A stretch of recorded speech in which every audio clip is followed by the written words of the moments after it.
Hello friends, എല്ലാവർക്കും നമസ്കാരം. നിങ്ങളേവരും കാത്തിരിക്കുന്ന നയനയുടെയും ആദർശിന്റെയും അടുത്ത ആഴ്ചയിലെ വിശേഷത്തിലേക്ക് എല്ലാ കൂട്ടുകാർക്കും സ്വാഗതം. എല്ലാവർക്കും നല്ലൊരു ശുഭരാത്രിയൊക്കെ നേർന്നുകൊണ്ട് നമുക്ക് അടുത്ത ആഴ്ച ഇനിയിപ്പോൾ എന്തൊക്കെയാണ് നടക്കാൻ പോകുന്നതെന്ന് നോക്കിയാലോ. അതിനു മുമ്പായിട്ട് ആരെങ്കിലും നമ്മുടെ ചാനൽ ആദ്യമായിട്ട് കാണുന്നുണ്ടെങ്കിൽ ഒന്ന് സബ്സ്ക്രൈബ് ചെയ്ത് വെക്കണം. അതിനോടൊപ്പം തന്നെ എല്ലാവരും മാക്സിമം ഒരു ലൈക്ക് അടിച്ചിട്ട് വീഡിയോ കാണാൻ വേണ്ടി ശ്രദ്ധിക്കണേ. അപ്പം നമുക്ക് നേരെ നാളത്തെ അല്ല, അടുത്ത ആഴ്ചയിലെ വിശേഷത്തിലേക്ക് തന്നെ കടന്നാലോ. അങ്ങനെ നമ്മുടെ നയന ആ ഒരു കർത്തവ്യം നിറവേറ്റുകയാണ്. നമ്മുടെ നയന കരള് കൊടുക്കുകയാണ് കേട്ടോ. ആർക്ക്? ദേവയാനിക്ക്. അങ്ങനെ ആ ഒരു ശസ്ത്രക്രിയ, കരൾ മാറ്റുന്ന ശസ്ത്രക്രിയ നടന്നു, ഓപ്പറേഷൻ നടന്നു. എല്ലാം കുഴപ്പമില്ലാത്ത രീതിയിൽ തന്നെ നടക്കുകയാണ്. പക്ഷേ നമ്മുടെ ദേവയാനിയുടെ ജീവനും ജീവിതവും ഒക്കെ ഇനി തിരിച്ചു പിടിക്കാൻ പറ്റുമോ? അതും കൂടെ സക്സസ് ആകണമല്ലോ. പക്ഷെ അതിനു മുമ്പായിട്ട് തന്നെ നമ്മുടെ കനകദുർഗ കുറച്ച് കണ്ടീഷൻസ് ഒക്കെ പറയുന്നുണ്ട്. വേറെ ഒന്നുമല്ല, എൻ്റെ മകളെ ഇങ്ങനെ കരള് കൊടുക്കുന്നതിന് എനിക്ക് വേറെ പ്രശ്നമൊന്നുമില്ല. പക്ഷെ എൻ്റെ മകൾക്ക് അവിടെ ഒരു അംഗത്തെ പോലെ ഒരു അവകാശം തന്നെ കിട്ടണം. അങ്ങനെ കിട്ടാതെ ഇരുന്നിട്ട് എൻ്റെ മകൾ വീണ്ടും ഇങ്ങനെ ഓരോ കാര്യങ്ങൾ ചെയ്തിട്ട് എന്ത് പ്രയോജനമാണ് ആദർശം ഉള്ളത് എന്നിങ്ങനെ ആദർശിനോട് ചോദിക്കുന്നുണ്ട്. അപ്പൊ ആദർശ് പറയുന്നുണ്ട്, അവിടെ എല്ലാവരും നയനെ ഒരു അംഗത്തെ പോലെ തന്നെ കാണും അമ്മേ. ഇനിയിപ്പം അതൊക്കെയാണ് നടക്കാൻ പോകുന്നത്. എത്ര നാൾ നമുക്കിത് ഒളിപ്പിച്ചു വെക്കാൻ പറ്റും? നയനെയാണ് കരള് കൊടുത്തത് എന്ന് തന്നെ അമ്മ അറിയുന്ന ഒരു ദിവസം വരുമല്ലോ. അമ്മ അന്ന് തകർന്നു പോകും, അതെനിക്കറിയാം. ആ ഒരു ദിവസം അതിനുവേണ്ടി നമുക്ക് കാത്തിരുന്നൂടെ? കുറച്ച് സമയം നമുക്ക് വെയിറ്റ് ചെയ്തൂടെ എന്നിങ്ങനെ ചോദിക്കുമ്പോൾ, എൻ്റെ കുഞ്ഞ് അനുഭവിക്കുന്ന വേദന എന്താണെന്ന് മറ്റാർക്കും മനസ്സിലാവില്ല. പക്ഷെ എനിക്കറിയാം. കുഞ്ഞിനെ മുതൽ തന്നെ അവൾക്ക് എന്ത് സുഖമാണ് കിട്ടിയിട്ടുള്ളത്, അവൾക്ക് എന്ത് സൗകര്യമാണ് കിട്ടിയിട്ടുള്ളത്. അവള് ചെറുപ്പം മുതലേ ഒരുപാട് കഷ്ടപ്പെട്ട് വളർന്ന കുട്ടിയാ. വിവാഹം കഴിച്ച് നല്ലൊരു നിലയിൽ എത്തിക്കണം എന്നൊക്കെ എനിക്ക് അതിയായ ആഗ്രഹമൊക്കെ ഉണ്ടായിരുന്നു. അതിനുവേണ്ടി തന്നെയാണ് എൻ്റെ മക്കളെ ഞാൻ നല്ലൊരു വീട്ടിലേക്ക് പറഞ്ഞയക്കാൻ ആഗ്രഹിച്ചത്. ഏതൊരു അമ്മമാരും അങ്ങനെയല്ലേ ആഗ്രഹിക്കുകയുള്ളൂ. അതൊരു തെറ്റായിട്ട് എനിക്ക് ഇതുവരെ തോന്നിയിട്ടില്ല. പക്ഷെ അത് തോന്നിയത് ദേവയാനിയുടെ കാര്യത്തിൽ മാത്രമാണ്. ഇതുവരെ ഒരു മരുമകളായിട്ട് എൻ്റെ മകളെ അംഗീകരിച്ചിട്ടില്ല. പോട്ടെ, ആ വീട്ടിലെ ഒരു അംഗമായിട്ട് പോലും ദേവയാനി ഇതുവരെ എൻ്റെ മകളെ അംഗീകരിച്ചിട്ടില്ല. പിന്നെ ദേവയാനിക്ക് എന്തിനാണ് എൻ്റെ മകള് കരള് കൊടുക്കേണ്ടത്? പക്ഷെ അതെനിക്ക് ചോദിക്കാൻ പറ്റില്ലല്ലോ. എൻ്റെ മോളുടെ ഹൃദയം വിശാലമാണല്ലോ. അതുകൊണ്ട് അവളെ ഒരിക്കലും തടയാൻ പറ്റില്ലെന്ന് എനിക്കറിയാം. പക്ഷെ ഇനിയും എൻ്റെ മകള് ദ്രോഹിച്ചു കഴിഞ്ഞാൽ ഒരിക്കലും ഞാൻ ആ വീട്ടിൽ എൻ്റെ മകളെ നിർത്തില്ല. അത് ആദർശ് മോനെ നോക്കിയിട്ടാണെങ്കിൽ പോലും ഇല്ല, ഞാൻ നിർത്തില്ല. കാരണം എൻ്റെ മകൾ അത്രയേറെ സഹിച്ചും ക്ഷമിച്ചും അവിടെ ജീവിക്കുന്നത്. അതുകൊണ്ട് തന്നെ ഇങ്ങനെ ഒരു ഓപ്പറേഷൻ കഴിഞ്ഞാൽ പിന്നെയും അവിടെ എൻ്റെ മോൾക്ക് കിട്ടുന്നത് എല്ലാവരുടെയും കയ്യിൽ നിന്നും നന്ദികേടാണെങ്കിൽ ഉറപ്പായിട്ടും എൻ്റെ മകളെ ഞാൻ എൻ്റെ വീട്ടിൽ കൊണ്ടുപോകും, അത് ഉറപ്പാണ് എന്നിങ്ങനെ പറഞ്ഞ് ഒരു കർശന നടപടി എടുക്കുകയാണ് കേട്ടോ. അങ്ങനെ ഇതേ സമയം എന്ന് പറഞ്ഞാൽ ഒരു ദിവസമൊക്കെ കഴിഞ്ഞിട്ടാണ് ഡോക്ടർ വരുന്നത്. അപ്പൊ നയനെ ഇവരുടെ ഐസിയുലേക്കൊക്കെ മാറ്റി കേട്ടോ, ഈ ഒരു ശസ്ത്രക്രിയക്ക് വേണ്ടി മാറ്റി. അപ്പം ഡോക്ടർ വന്നിട്ട് ആദർശിനോട് പറയാണ്, എല്ലാം സക്സസ് ആയിട്ട് തന്നെ നടന്നിട്ടുണ്ട്, തന്റെ ഭാര്യയുടെ കാര്യം ഓക്കെയാണ്, കരൾ കൊടുക്കേണ്ട ആളുടെ കാര്യം ഓക്കെ, അത് പ്രശ്നങ്ങളൊന്നുമില്ല. പക്ഷെ ഇനി കരൾ വെക്കേണ്ട ആളുണ്ടല്ലോ, ഇനിയിപ്പം അതിനുവേണ്ടി മാത്രം നിങ്ങൾ പ്രാർത്ഥിച്ചാൽ മതി എന്ന് പറയാം. അപ്പൊ ആദർശിന് ഒരുപാട് സന്തോഷമാകുന്നു. നമ്മുടെ കനകദുർഗ അവിടെ ഉണ്ട് സ്പോട്ടിൽ തന്നെ കനകദുർഗ ഉണ്ട് കേട്ടോ. അപ്പം കനകദുർഗയ്ക്കും സന്തോഷമാകുന്നു, എല്ലാവർക്കും സന്തോഷമാകുന്നു. അങ്ങനെ നമ്മുടെ നയന കരള് മാറ്റിവെക്കൽ ശസ്ത്രക്രിയക്ക് വിധേയമായി ഇങ്ങനെ കിടക്കുന്ന ഒരു സീനൊക്കെ കാണിക്കുന്നുണ്ട്.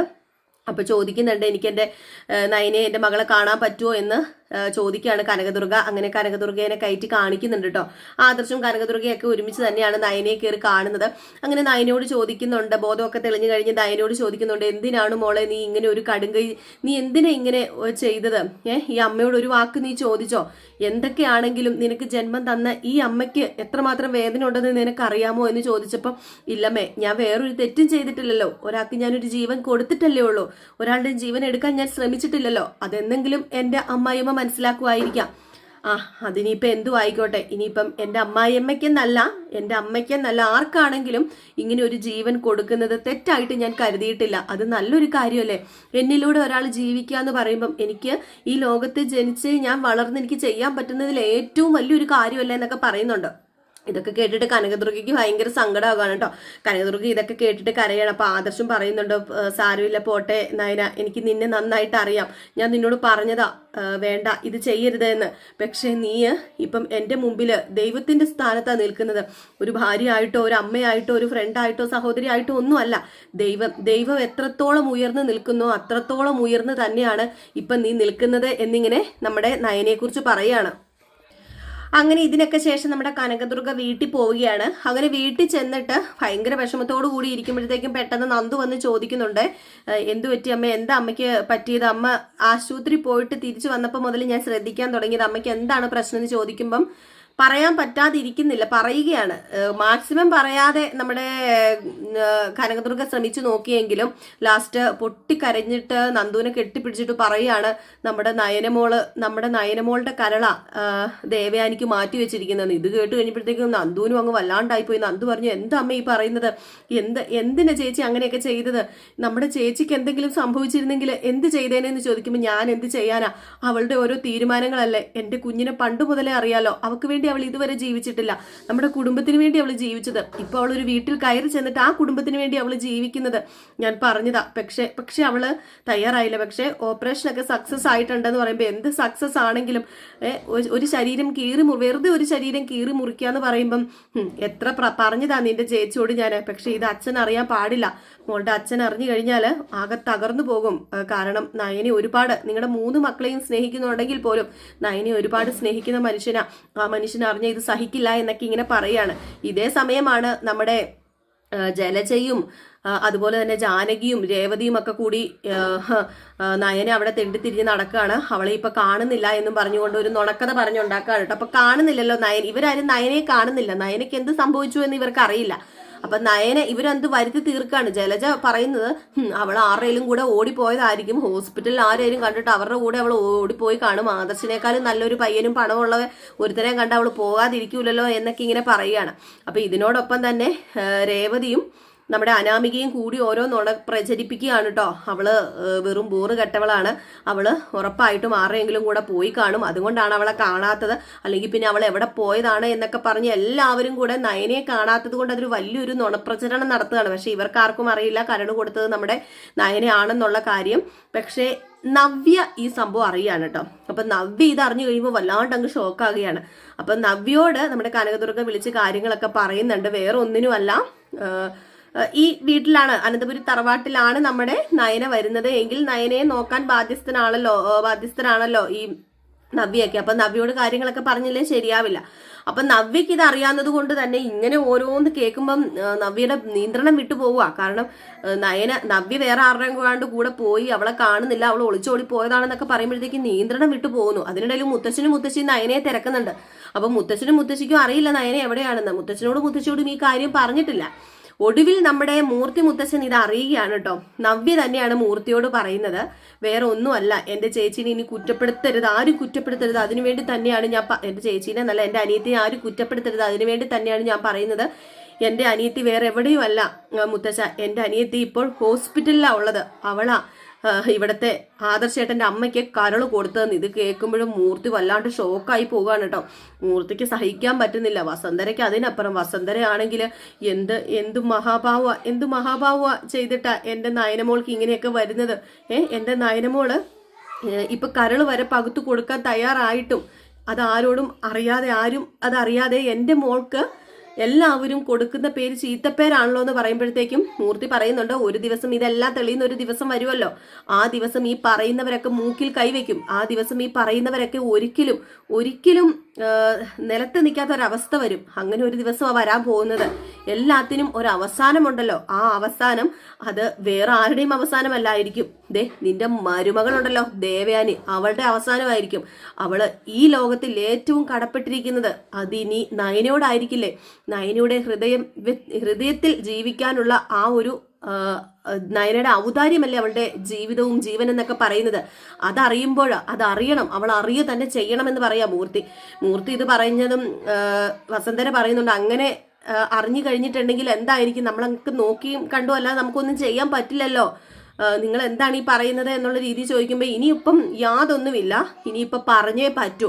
ഇതറിഞ്ഞില്ല എങ്കിൽ അവൾ വീണ്ടും അഹങ്കരിക്കും. അവൾക്ക് അഹങ്കാരം തലയ്ക്ക് പിടിച്ചിരിക്കുക. അവളുടെ അഹങ്കാരം കാരണം അവളിപ്പോൾ അനുഭവിക്കുന്നത്, അവളുടെ മകനെയും മരുമകളെയും ഒന്നിപ്പിക്കാതിരിക്കാൻ, അവർക്കൊരു കുഞ്ഞിന് പോലും ജന്മം കൊടുക്കാൻ സമ്മതിക്കാതെയാണ് ഇപ്പം 41 വ്രതമെടുത്ത് അയ്യപ്പന്റെ അടുത്തേക്ക് വിടാൻ നോക്കുന്നത്. ഇതിനൊക്കെ ഒരു അന്ത്യവും അവസാനവും വേണ്ടേ? ദൈവം കൈയോടെ തന്നെ അവൾക്ക് ശിക്ഷ കൊടുത്തിരിക്കുന്നത്. ഇനി ആ ശിക്ഷ കൂടുകയുള്ളൂ. അങ്ങനെ കൂടാതിരിക്കണമെങ്കിൽ നമ്മുടെ കുടുംബത്തിന് ദേവയാനിയെ വേണമെങ്കിൽ ഒരു തിരിച്ചറിവ് ആവശ്യമാണ്. അവർക്ക് ആ തിരിച്ചറിവ് വേണമെന്ന് പറഞ്ഞ് മുത്തശ്ശൻ ഒരു തീരുമാനം എടുക്കുകയാണ്. ഏതായാലും ഇനിയിപ്പം എന്തായി തീരും? മുത്തശ്ശൻ ഹോസ്പിറ്റലിൽ ചെന്ന് ഈ വിവരം പറയുമോ, അതോ ഇനിയിപ്പം ദേവയാനി വരാൻ വെയിറ്റ് ചെയ്തിരിക്കുവോ? മുത്തശ്ശൻ അതൊന്നുമല്ല, മുത്തശ്ശൻ പറയുന്നുണ്ട് ഇതിനിടയിൽ രേവതിയും നമ്മുടെ അനാമികയും അറിയുകയാണ് കേട്ടോ. വേറെ ആരുമല്ല, നയനയാണ് ഇതിന് പിന്നിൽ. നയനയാണ് ഈ ഒരു കരൾ കൊടുത്തത് എന്ന്. പക്ഷെ ഇവർ ചെവി അറിയാതെ അത് മൂടി വെക്കുകയാണ്. കാരണം ഇത് നയന ചെയ്തത് എന്ന് അറിഞ്ഞു കഴിഞ്ഞിട്ടുണ്ടെങ്കിൽ ഒരിക്കലും ദേവയാനിയെ കൊല്ലാൻ ശ്രമിച്ചത് നയനയല്ല എന്ന് മനസ്സിലാകും. അപ്പൊ അങ്ങനെ വരാൻ പാടില്ല. അതുകൊണ്ട് ഈ വിവരം നമ്മുടെ വേണുവാണ് അറിയുന്നത്. വേണു വന്ന് അനാമികയോടും രേവതിയോടും പറഞ്ഞിട്ട് പോലും അതിവര് ആരും അറിയാതെ ചെവി അറിയാതെ അവരിത് മറച്ചു വെക്കുന്ന ഒരു സംഭവമുണ്ട്. ഏതായാലും എത്ര നാൾ മുന്നോട്ടേക്ക് പോകും? ഈ സത്യം സത്യമാണ്, കള്ളം കള്ളമാണ്, അത് തെളിയുക തന്നെ ചെയ്യും. അപ്പൊ നമുക്ക് കാത്തിരുന്ന് തന്നെ കാണാമല്ലേ എന്തൊക്കെയാ ഇനി സംഭവിക്കാൻ പോകുന്നത്. അപ്പൊ നമുക്കൊരു ചെറിയ പ്രമോവിശേഷമാണ് കിട്ടിയിരിക്കുന്നത്, വലിയ പ്രമോവിശേഷം ഒന്നും കിട്ടിയിട്ടില്ല. അപ്പൊ അതൊക്കെ ഉൾക്കൊള്ളിച്ചുകൊണ്ടാണ് ഞാൻ പറഞ്ഞിരിക്കുന്നത്. ഇനി എന്തെങ്കിലും പ്രമോവിശേഷം നമുക്ക് കിട്ടുകയാണെങ്കിൽ നമ്മൾ അടുത്തൊരു പ്രമോവിശേഷം ഒക്കെ ആയിട്ട് വരുന്നതായിരിക്കും. അപ്പൊ എല്ലാവരും കാത്തിരിക്കുക. നമ്മുടെ ദേവയാനി ഈ ഒരു സത്യം അറിയുന്നതും ദേവയാനിയുടെ ജീവൻ തിരിച്ചു കിട്ടുന്നതും നമ്മുടെ മൂർത്തിയുടെ നമ്മുടെ മൂർത്തി മുത്തശ്ശന്റെ പ്രതികരണവും ഒക്കെ നമുക്ക് കേൾക്കാം. നയനിയെ സ്നേഹിക്കുന്ന ദേവയാനിയെ നമുക്ക് കാണാം. അപ്പൊ എല്ലാവരും കാത്തിരിക്കുക. എല്ലാവർക്കും നല്ലൊരു ശുഭരാത്രിയൊക്കെ നേരുകയാണ്. നമ്മുടെ രേവതിയുടെയും സച്ചിയുടെയും നാളത്തെ കഥ നമ്മൾ ഇട്ടിട്ടുണ്ട് കേട്ടോ. അപ്പൊ നാളെ കഥ ഉണ്ടോ ഇല്ലയോ എന്നൊക്കെ കുറച്ച് പേര് ചോദിക്കുന്നുണ്ട്. അപ്പൊ നാളെ കഥ ഉണ്ട്. നമുക്ക് ഇതുവരെ വേറെ ഒന്നും ലഭിച്ചിട്ടില്ല. കഥ ഇല്ലയോ എന്ന് നമുക്ക് വ്യക്തമല്ല. ഏതായാലും ഞാനിപ്പോ നാളത്തെ കഥ എന്ന് പറഞ്ഞ് ഇട്ടത് നാളെ വന്നില്ല എങ്കിൽ തിങ്കളാഴ്ച വരാനുള്ള കഥയാണ് കേട്ടോ. പിന്നെ നമ്മൾ നെക്സ്റ്റ് വീക്ക് പ്രമോ നാളെ ഇടുന്നതായിരിക്കും രേവതിയുടെയും സച്ചിയുടെയും. അത് മറക്കാതെ എല്ലാവരും കാണണം. അപ്പൊ നിങ്ങളുടെ സ്നേഹത്തിനും സപ്പോർട്ടിനും ഒരുപാട് നന്ദിയുണ്ട്. ഇവരെ കറണ്ട് ഇല്ലാത്തത് കൊണ്ടാണ് ക്ലാരിറ്റി ഒന്നും ഇല്ലാത്തത്. ഇവിടെ കറണ്ട് പോയിട്ടിരിക്കുകയാണ് കേട്ടോ. അപ്പൊ അതാണ് വെട്ടത്തിനും വെളിച്ചത്തിനും ഒക്കെ ഒരു വ്യത്യാസവും നമ്മുടെ മുഖത്ത് ഒരു പ്രകാശമൊക്കെ, മുഖത്തെ ആ ഒരു പ്രകാശം മാത്രമേ നിങ്ങൾക്ക് കാണുന്നുള്ളെന്നറിയാം. ഇവിടെ കറണ്ട് പോയിട്ടിരിക്കുകയാണ്. അപ്പൊ അതാണ് കേട്ടോ. അപ്പൊ എല്ലാവർക്കും വീണ്ടും നല്ലൊരു ശുഭരാത്രിയൊക്കെ നേരുന്നു. നാളെ നല്ലൊരു ദിവസത്തേക്കുള്ള ഒരു ഉറക്കമാകട്ടെ, എല്ലാവർക്കും നല്ലൊരു ഉറക്കം കിട്ടട്ടെ എന്നൊക്കെ പ്രാർത്ഥിച്ചുകൊണ്ടൊക്കെ നിർത്തുന്നു. നെക്സ്റ്റ് വീഡിയോയിൽ കാണാം. Tata, bye bye.